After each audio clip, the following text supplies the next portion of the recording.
Good morning. My name is Jesse Lohr, and me and my family have been members of South Church for about 7 years. And one thing that you may know about me, I love hip hop music. I love to listen to it, love to dance to it. I even make hip hop music with my friends and with my family in our band, Rock Street. I love hip hop like some cats love jazz or rock and roll or bluegrass. And I love some hip hop music like some people love sacred scripture. There is truth in hip hop. There is prophecy in hip hop. Check it out. The poet and MC Talib Kweli sings, I know a city that's surrounded by a beautiful beach, the economy boosted by the goods they move in the street. The water clearer than the crystal sky, blue as the beast, but the people ain't got shoes for their feet or food to eat. So they hurtin', but what's for certain, you can get you some heat. And over beef you laid to rest like you was getting some sleep. Where those little kids get ammunition. They can't get no nutrition or any type of suitable living condition. Listen, they shoot you over that paper. It's just survivalist human nature to put you out your misery like euthanasia. Don't let them fool you. We ain't different than the youth in Asia. Africa or Europe, it's a small world. We truly neighbors. If they the third world, then who the first to get to heaven? I know it's hard, but who does God choose to go through it worse? Usually it's his prophets. Ask a cat what really matters nowadays. Usually it's his pockets. We got to get back to what really matters. If they the third world, then who the first to get to heaven? I know it's hard, but who does God choose to go through it worst?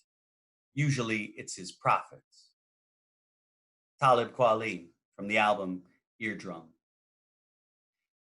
20 years ago this September, I moved from New Hampshire, the land of my birth, to that city surrounded by a beautiful beach, New York City. That was the beginning of my journey that led me down a path of anti-racism, through the valleys of doubt and despair, through the concrete canyons of hip hop, toward the promised land of salvation and revolution, and eventually led me back home. Come with me now. An 18-year-old, graduated from the top of my class in high school. I knew exactly what I was going to do in New York City. Philosophy undergrad, law school, Jack McCoy, law and order prosecutor, a successful political career, followed by, inevitably, the presidency. But the universe had other plans in store. When the Twin Towers fell at the beginning of my sophomore year, my world and my block was turned to chaos. I had no mental architecture to understand what was happening. People flying planes into buildings in the name of Islam, claiming to wage war on American imperialism. An American president claiming holy crusades by dropping bombs on poor people a world away. None of this made any sense to me, a kid who still believed in America and who had not yet read A People's History of the United States. But as the protests started on the streets, I was swept up into a movement. I met cats from the Bronx and Brooklyn, Black intellectuals and OG revolutionaries, young Latinx lords and ladies and descendants of Holocaust survivors. They taught me about the true history of race and oppression in America, about how the 13th Amendment didn't end slavery, it just moved it from the plantations to the prisons.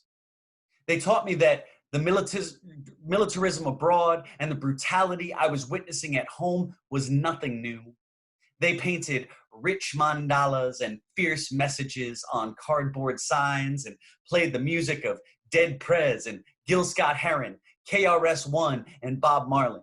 And they taught me how to make art and music so that when the revolution finally came, it would truly be beautiful.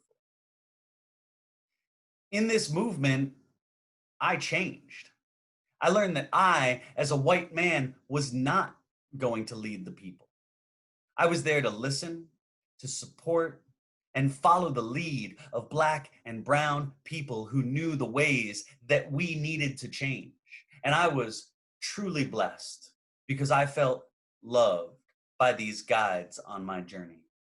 And man, we had fun in the streets as we chanted down Babylon. Meanwhile, I had turned from the study of philosophy to the study of religions at NYU.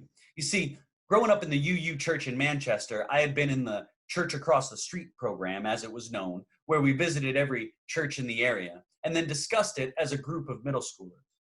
I always like to joke that in some religions they say, believe what we tell you or you're going to hell. Unitarians say, we'll show you what else is out there, but we're pretty sure you're going to come back with us when all is said and done. In college, I continued this pursuit in what was effectively a Religions Across the World program, learning about Sufi dervishes in Anatolia, Buddhist shaman in Bangladesh, reading the Hindu holy scriptures and the writings of the Jewish Kabbalah.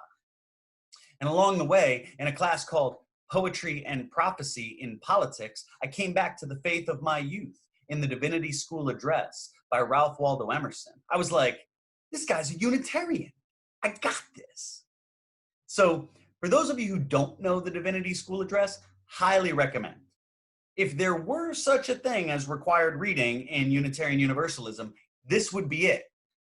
But y'all know that if there's one requirement in Unitarianism, it's that there are no religious requirements, including anything I'm dropping right here.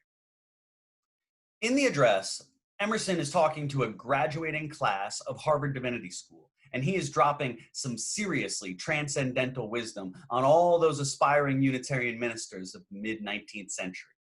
What he said crystallized for me a UU vision of theology that I carry with me to this day. Busted. Jesus Christ belonged to the true race of prophets. He saw with open eyes the mysteries of the soul, drawn by its severe harmony, ravished with its beauty. He lived in it and had his being there. He saw that God incarnates himself in each person and evermore goes forth anew to take possession of the world. He said in this jubilee of sublime emotion, I am divine. Through me, God acts. Through me, speaks. Would you see God, see me, or see thee when thou also thinkest, as I know think? This vision of revelation unfolding before our eyes as we remake the world through our own beliefs and actions, this vision resonated with my soul like the chime of a Tibetan prayer bowl or the thump of an 808 bass drum kick. This is who we are. This is what we are here to do. Jesus said, I am divine. Through me, God acts. Through me, speaks. Would you see God, see me, or see thee when thou also thinkest, as I know think? He is saying, I am divine, and so are you. Now, I know the whole God question can be a thorny one in our Unitarian Universalist communities for so many reasons, and I seek not here to call anyone to my way of seeing, but I am compelled to reveal mine. See, when I read the first principle of our faith, the inherent worth and dignity of all people, I now catch it like this: the inherent worth and divinity of all people. Wild, right?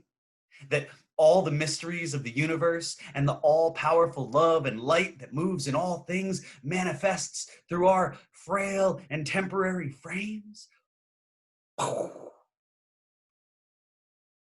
So that's the Unitarian side of our faith, as I take it, with deep American transcendental roots. And although it would be almost a century later that Unitarianism and Universalism officially joined forces, one can see the parallels in the foundational ideas behind Universalism, born also in the early 19th century, based on the idea of universal salvation, the idea that every person will be saved or put into right relations with the Creator. Now, I already knew a bit about Universalism, but when I wanted to learn more, I reached out to a good friend of mine, a UU minister, and asked him what I should read. His immediate reply, Hosea Ballou, A Treatise on Atonement. I ordered it that day. But when my wife saw that it was a 200-page book written in 1811, she said, quote, if you read more than 2 pages of that, I will pay you $1 million. When I told Reverend Susan that a good minister friend had recommended it, she said, your good minister friend doesn't like you very much, does he? And they were right. It's pretty dense. But I did read more than 2 pages of it, and it is pretty awesome. So let me break it down for you in the best way I know how, in a rhyme. If the Creator is all powerful, all love, there is nothing that could possibly be above. So if things come to pass that aren't right, they still exist within the acceptance of God's sight. Though we will walk in a world with human laws, both humans and those laws will be flawed. So let us reconcile with each other all transgressions and understand that we receive an infinite blessing. You dig? We are divine beings making manifest the revelations of creation as we walk this world together. And our path to salvation is one of reconciling to each other the hurt and harm that is made through imperfect worldly relations. The Sufi poet Rumi said, in fact, your soul and my soul are the same. You appear in me, I appear in you. We are all the same, longing to find our way back. This message comes through in the words of the prophets and the saints, back through recorded time, drifting through the centuries to find a home in our hearts today. Which brings me back to the prophets of today.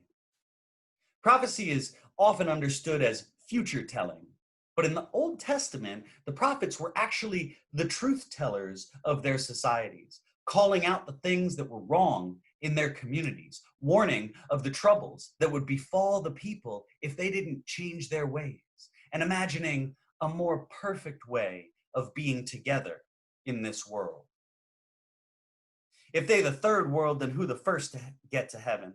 I know it's hard, but who does God choose to go through it worst? Usually, it's his prophets. People of color go through it the worst in our nation today. This moment, this awakening, this time of revelation makes that clear. And we are called to listen to their voices. And for me, as a white man, and maybe for you, it can bring sadness to know the pain that our nation has caused. In our church, we sing old spirituals together, reminding us of the prophecy of people of color from another time. And I believe that there is prophecy today, revelation from the divine made manifest in revolutionary hip hop. And maybe, just maybe, if we can draw on our Christian sources of wisdom to make sense of our purpose in a distinctly you way, we can find a way to listen to and connect to the voices of people of color as prophecy, as a pathway to universal salvation, reconciliation, heaven on earth for all beings. So let us melt the sadness away with beauty and overpower the pain with music. Let that beat drop and let the MCs flow their prophecy into the spiraling beauty of the infinite night sky. Let us listen to Talib Kweli and Dead Prez, Lauryn Hill and Boots Riley. Let the tears and sweat flow down our faces as we dance together in the streets, for perhaps we are all divine. And for sure, we are here to create a better world.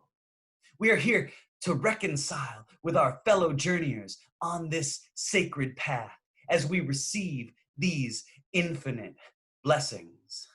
That is our purpose. This is who we are. May it be so. Amen.